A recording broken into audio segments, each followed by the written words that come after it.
Magandang hapon mga bata. Ako si Teacher Myrel at ako ang inyong magiging guro sa araw na ito. Bago ang lahat, tayo muna ay manalangin. May lumiban ba sa araw na ito mga bata? Mabuti naman kung ganon. Ako ay nagagalak dahil nandirito kayong lahat. Bago ang lahat, tayo muna ay magkakaroon ng pamantayan sa silid-aralan. Una, makinig. Makinig sa mga nagsasalita. Pangalawa, itaas ang kamay kung nais nyong sumagot. Pangatlo, tignan ang mga nagsasalita o ang mga taong nasa harap. Pang-apat, maging disiplinado. Ngayon, tayo ay magbabalik-aral mga bata. Alam nyo ba ang larong fact or bluff? Magaling! Ito ang ating panuto. Itaas ang stick na fact kung ang pahayag ay tama. Bluff naman kung ang pahayag ay mali. Handa na ba kayo mga bata? Magaling! Mahuhusay kayong lahat. Dahil dyan, tayo ay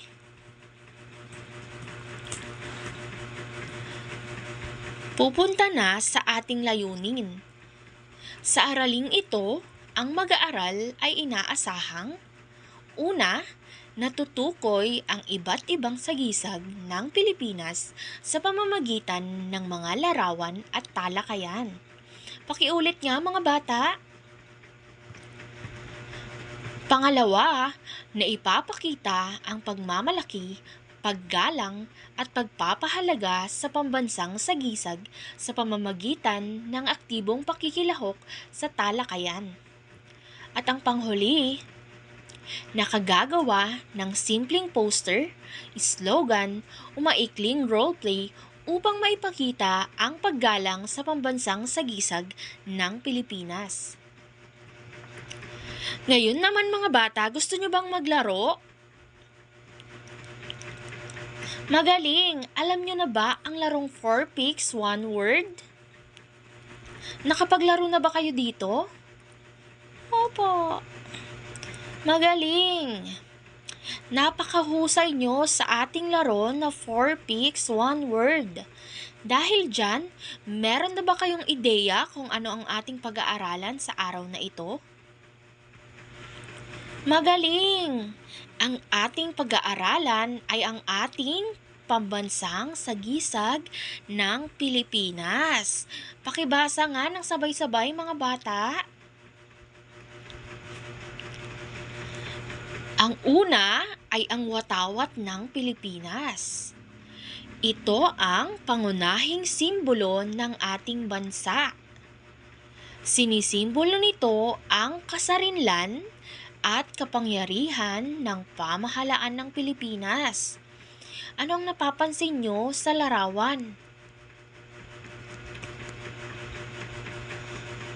Ngayon naman, tatalakayan natin ang simbolo ng watawat at ang mga kulay nito. Ano ang mga nakikita nyong laraw? Ano ang inyong nakikitang mga kulay? Bughaw, pula at puti.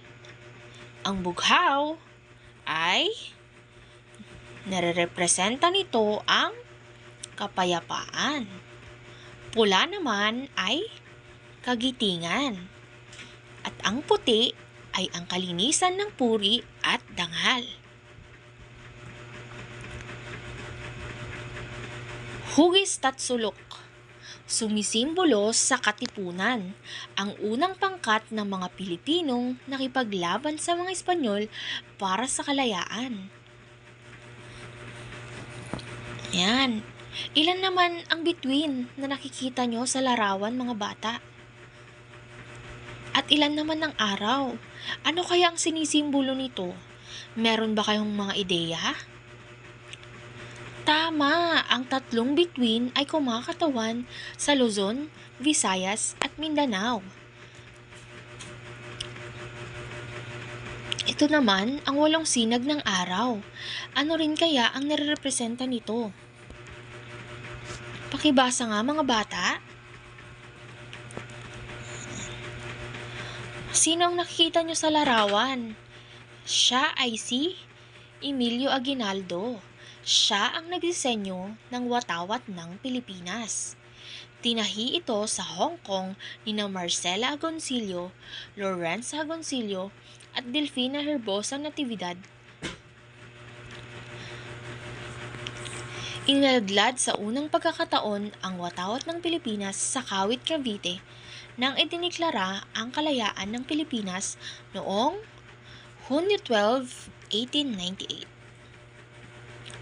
Yan. Ito naman ang mga paraan sa wastong pangangalaga sa watawat ng Pilipinas.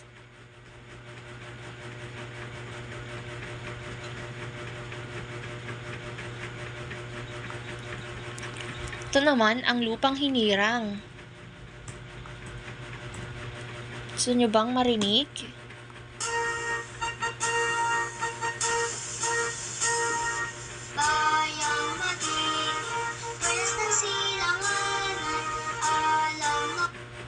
Magaling! Sino ang nakikita nyo sa larawan? Siya ay si Jose Rizal at siya ang ating pambansang bayani. Pambansang bulaklak naman ay ang sampaguita. Ito ay sumisimbolo sa kalinisan. Ito naman ang ating pambansang hayop. Ito ay ang kalabaw. Pambansang puno, nara. Ito ay sumisimbolo sa tibay at lakas ng mga Pilipino. Katulad ng punong nara, tayo ay matitibay. Pambansang isda. Ito ay ang bangus. Bagamat matinik ang bangus, paborito ito ng mga Pilipino.